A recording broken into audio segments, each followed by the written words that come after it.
He was his father's favorite son, one out of 12 sons, and he was the favorite one. And his brothers all knew it.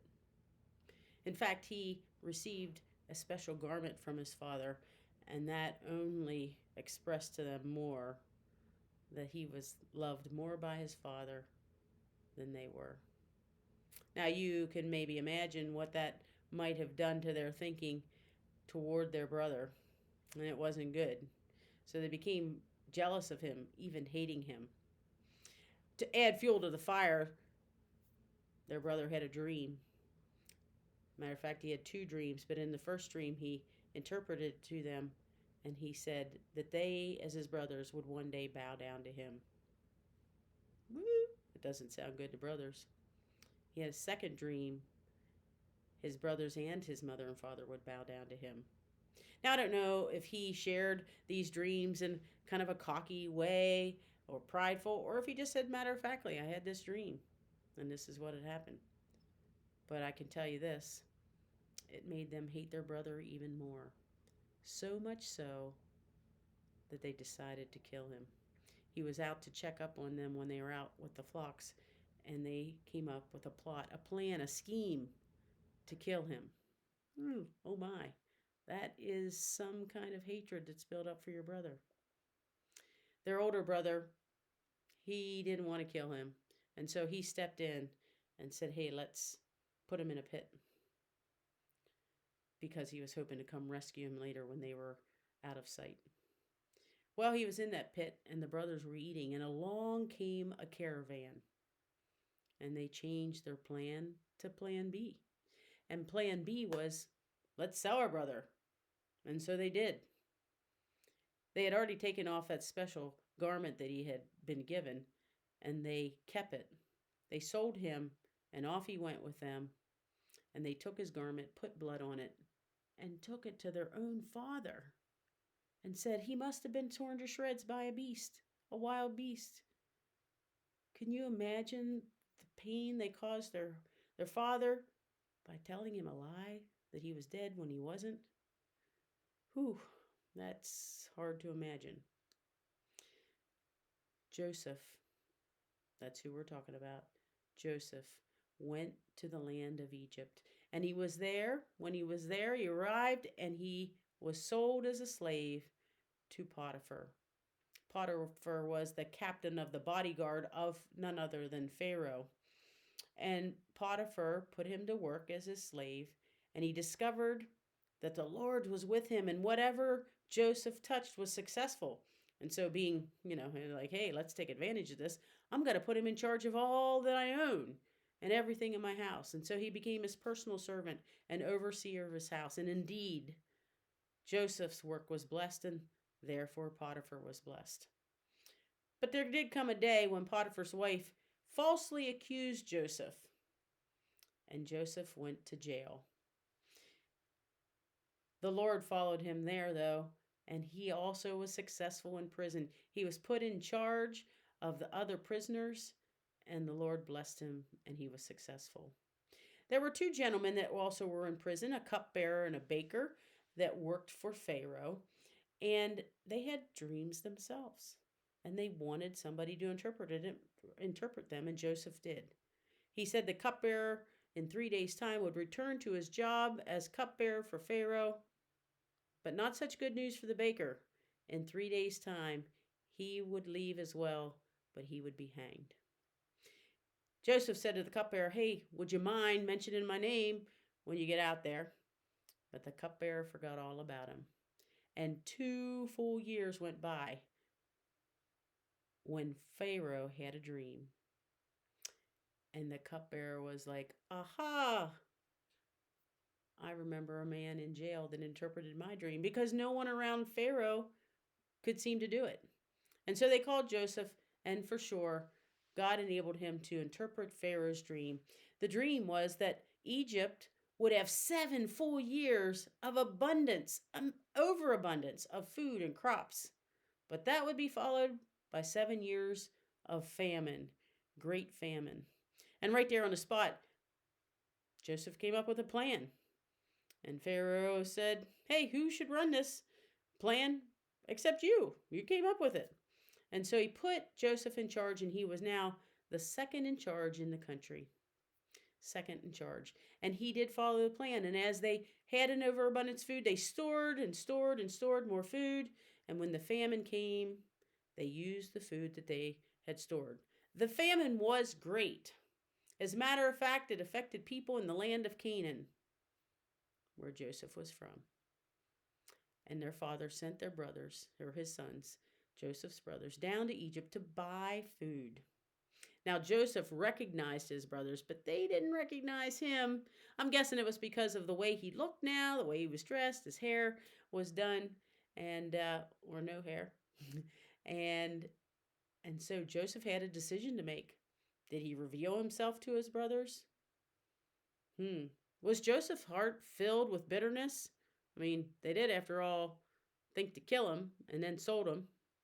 Maybe all these years that bitterness just grew and grew and grew, kind of like the Grinch's heart, except that grew in love and love and love for the Whoville people, the people of Whoville. And, or did his heart, was it filled with anger towards his brothers? Like the combo, angry and bitter, both.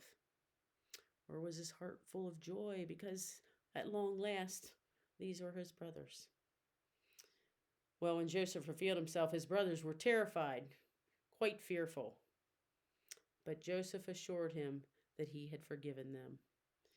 22 years after they had sold him into slavery, Joseph reunited with his brothers, forgiving him.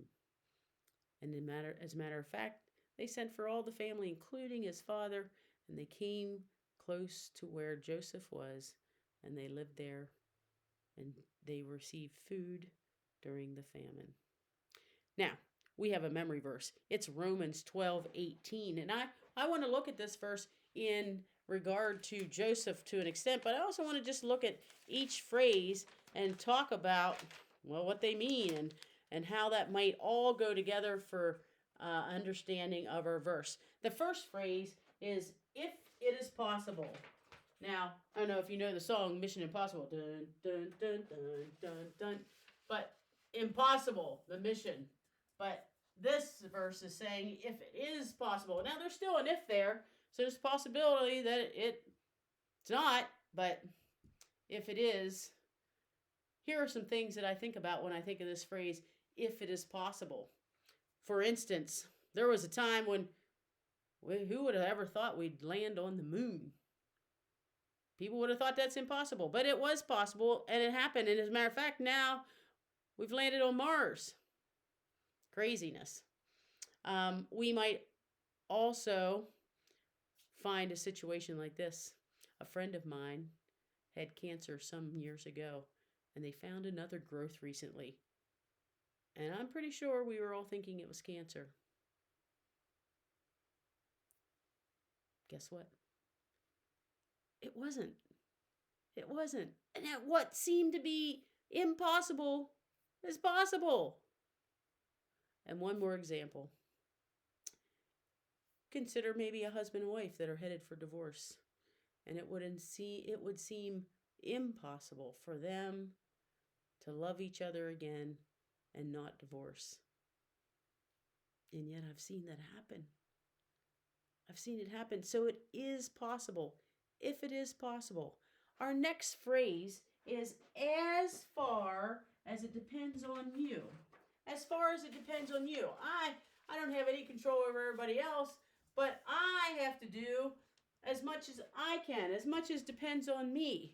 You know, like if I pick up a rubber band and stretch it as far as it'll go, even to snap, as far as it'll go. Here's even a better example. This is a life preserver. When someone's in trouble in the water, you toss them the life preserver. You throw that, and you throw it as far as it'll go, out to them, as far as the rope will allow. It's up to them to grab it, but I have to do what I can to save them by tossing the ring out to them. As far as it depends on me, I can do that, and then the rest is up to them. The next line is live at peace. Live at peace. Well, live at peace. When I think of peace, I think of no conflict. No conflict. No screaming and yelling. No chaos. Live at peace. Oh, it does sound good. Live at peace. And our last phrase is with everyone. Now, I don't know if you know these people are on the everyone list, but that counts as mom, dad, brothers, sisters, classmates, people that are mean, people that I don't like, people that agree with me, people that don't agree with me. Live at peace with everyone. Our whole verse then says this: if it is possible, as far as it depends on you, live at peace with everyone. Live at peace with everyone. Each and everyone, just like Joseph forgave his brothers and then lived at peace with each and every brother. This, ladies and gentlemen, is a very practical verse. As far as it depends on you, what can you do to reach out to create peace and not promote or provoke? You know, the next time you want to provoke your brother and do something to make him mad, remember this verse. The next time your parents ask you to do something and you go, would it be peaceful if I said no? Or would it create peace if I said yes, as far as it depends on me, as far as it depends on you? Romans 12:18, if it is possible, and it is, as far as it depends on you, live at peace with everyone. Do what you can to live at peace. See ya.